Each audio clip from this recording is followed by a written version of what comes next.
नमस्कार, जनआवाज पत्रिका में आपका स्वागत है। मैं हूं आपका दोस्त प्रभदयाल और कैमरामैन अभय। आपको बता दें कि इस समय हम मौजूद हैं कोटपुन्नू के नज़दीक दोला जटिया में, और यहां पर एक टिप्पर जो है एक मोटरसाइकिल को टक्कर मारता है और वहीं दो व्यक्तियों की जो है मौत हो जाती है। आपको बता दें, एक की पहचान जो है व्यासदेव सन ऑफ हरि दास और उम्र जो उनकी है 52 वर्ष बताई जा रही है, और दूसरी जो है विशाल कुमार सन ऑफ व्यासदेव उम्र 22 वर्ष जो है वो बताई जा रही है। आपको बता दें, ये नगरी के वार्ड नंबर 13 के रहने वाले हैं और ये मोटरसाइकिल लेकर नगरी की ओर जा रहे थे। वहीं एक टिप्पर आती है और इनको कुचल देती है कि मौत जो है वो हो जाती है। और आपको बता दें कि यहाँ पर मेरे पीछे के जो विजुअल्स हैं वो भी आपको दिखाएंगे। फ़िलहाल हम ये जगह दिखा रहे हैं आपको कि ये जो है वो आप देख सकते हैं कि व्यक्ति की यहाँ पर मोटरसाइकिल के जो बिखरा है सारा सामान, और ये चप्पल आप देख सकते हैं कि उसी व्यक्ति की है। और इन दोनों की डेड बॉडीज़ को जीएमसी मेडिकल कॉलेज जो है वो ले जाया गया है। और मेरे पीछे के विजुअल्स आप देख सकते हैं, वहाँ पर लोगों ने इसके विरोध में धरना भी दिया है। प्रशासन को भी चाहिए इन लोगों के खिलाफ कड़ी से कड़ी कार्रवाई करें, क्योंकि टिप्पर जो हैं बड़े धड़ल्ले से चलते हैं और बेखौफ चलते हैं, क्योंकि इन पर कोई भी कार्रवाई नहीं की जाती। इस वजह से ये लोग बेखौफ दौड़ते हैं और कईयों की जान जो है वो ले जाते हैं। और बड़ा दुखद समाचार है, क्योंकि एक ही परिवार के 2 सदस्य जो है वो चले जाते हैं, और उस परिवार पर क्या बीतती होगी। जिला प्रशासन को चाहिए कड़ी से कड़ी इन लोगों के खिलाफ कार्रवाई की जाए। बने रहिए अगली अपडेट के लिए जनआवाज पत्रिका के साथ। जय हिंद, जय भारत।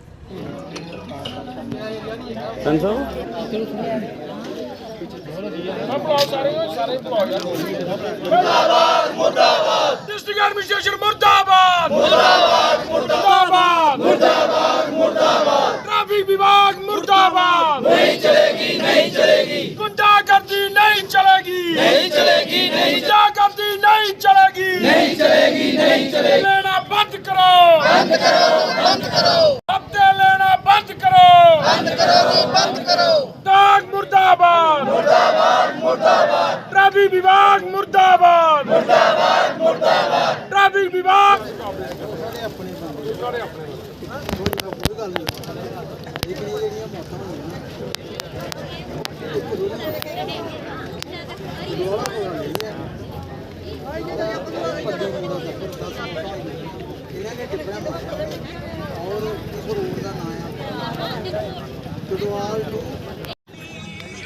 बताएंगे क्या ये मामला है उतरने की ओर।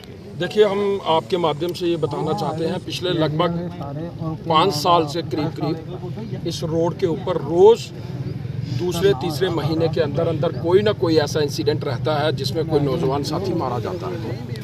और वो जो नौजवान साथी मारा जाता है वो मैं उसकी जिम्मेवारी ईमानदारी के साथ कह रहा हूँ, उसकी पूरी की पूरी जिम्मेवारी एडमिनिस्ट्रेशन और पुलिस विभाग की जिम्मेवारी है।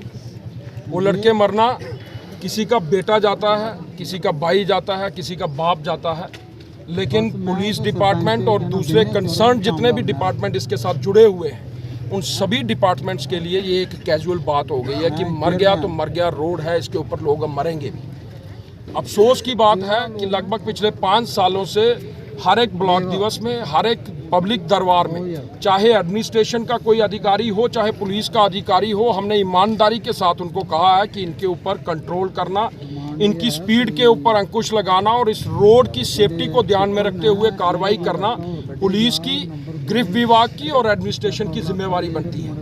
लेकिन अफसोस की बात यह है कि जिसको भी इसकी जानकारी देते हैं, इन्फॉर्मेशन देते हैं या जिसको भी बताते हैं, वो पता नहीं भगवान का क्या उसमें कोई उनका रोल रहता है कि वो आगे उनके साथ मिले होते हैं। जब हम इन गाड़ी वालों से और ये जो उद्योग चला रहे हैं यहाँ पे, इनसे मिलते हैं तो हमें अंदर से ये इन्फॉर्मेशन मिलती है कि हमारे तो हफ्ते जाते हैं, हमारा कोई कुछ नहीं बिगाड़ सकता। हमारे उस जगह पे इतना हफ्ता जाता है हफ्ते का, हमारी पर गाड़ी के इतने पैसे एक चौकी पे जाते हैं, एक नाके पे जाते हैं, एक ट्रैफिक विभाग वालों को जाते हैं, एडमिनिस्ट्रेशन के लोगों को जाते हैं। ये अफसोस की बात है, ये हमारी जान के साथ खेला जा रहा है। और हम आपके माध्यम से पुलिस के बड़े अधिकारियों को और एडमिनिस्ट्रेशन के बड़े अधिकारियों को ये बता देना चाहते हैं कि ये लोकतंत्र है, ये देश लोगों के द्वारा चलाया जाता है। आप अगर हमारी बात नहीं सुनोगे तो जम्मू हमसे दूर नहीं है। हम गवर्नर तक पहुंचेंगे, हम डीजीपी साहब तक भी पहुंचेंगे, हम उनको भी काली करतूतें जो हैं वो सबकी बताएंगे कि क्या चल रहा है। यहाँ किसी अधिकारी की अगर आप कंप्लेन करके आते हैं किसी अधिकारी के बारे में किसी बड़े ऑफिसर को बता के आते हैं, दूसरे दिन वही ऑफिसर जो होता है वो फिर आपको वहीं पे मिलना शुरू हो जाता है। तो ये एक मिलीभगत है और मिलीभगत के साथ ये सारा सिस्टम चलाया जा रहा है, लेकिन ये ज़्यादा देर बर्दाश्त नहीं किया जाएगा। अब लोग इस बात से हद से ज़्यादा परेशान हो गए हैं।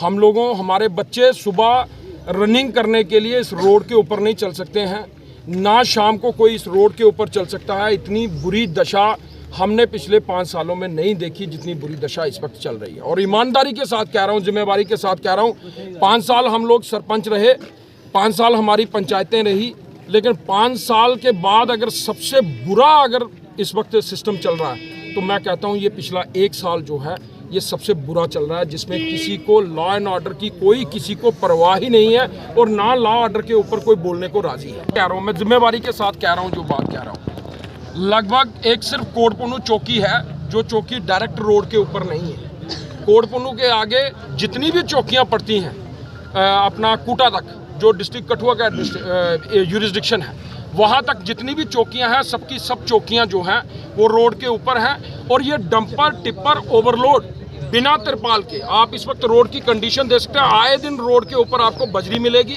आपको पत्थर मिलेंगे और उसी बजरी की वजह से रोड के ऊपर एक्सीडेंट होते हैं। आपको ईमानदारी के साथ कह रहा हूँ कि सभी चौकियों के सामने से वो डंपर और टिप्पर वाले आराम से निकलते हैं। आप शाम को कभी टूर करके देखिए इस इलाके में, आपको पुलिस का अधिकारी, आपको ट्रैफिक विभाग का अधिकारी, आपको एडमिनिस्ट्रेशन का अधिकारी आम लोगों को चालान करता हुआ दिखेगा, लेकिन आपने कभी नहीं सुना होगा कि किसी डंपर या टिप्पर वाले को ओवरलोडिंग का चालान हुआ या किसी डंपर टिप्पर वाले को किसी चीज़ का चालान हुआ या ओवर स्पीड का चालान हुआ। तो ये एक शर्मनाक बात है। अगर एडमिनिस्ट्रेशन या कंसर्न विभाग ये सोचते हैं कि हम लोगों को कुछ पता नहीं है या हम जानते नहीं हैं, तो ये उनका गलत सोचना है। मैं इनके सारे लूप होल जानता हूँ, कहाँ से क्या क्या हो रहा है ये हम सब जानते हैं, लेकिन हम थोड़ा सा इसलिए शांत रहते हैं कि समाज के अंदर थोड़ा बैलेंस बना के रखना होता है। ज़्यादा कंट्रोवर्सीज क्रिएट करेंगे तो लोगों को दिक्कतें होंगी, लेकिन अब अगर ये बोलने पे मजबूर करेंगे तो ईमानदारी के साथ यहाँ नहीं, हर प्लेटफॉर्म के ऊपर इनको जो लोग मिले हुए हैं उनको हम नंगा करेंगे। रही बात पुलिस के कुछ अधिकारियों की, ईमानदार अधिकारी भी हैं, पुलिस के भी हैं, हर एक विभाग के अंदर ईमानदार जो हैं वो हैं, लेकिन उनके तक सही बात ना पहुंचाई जाती है, ना उनको बताई जाती है।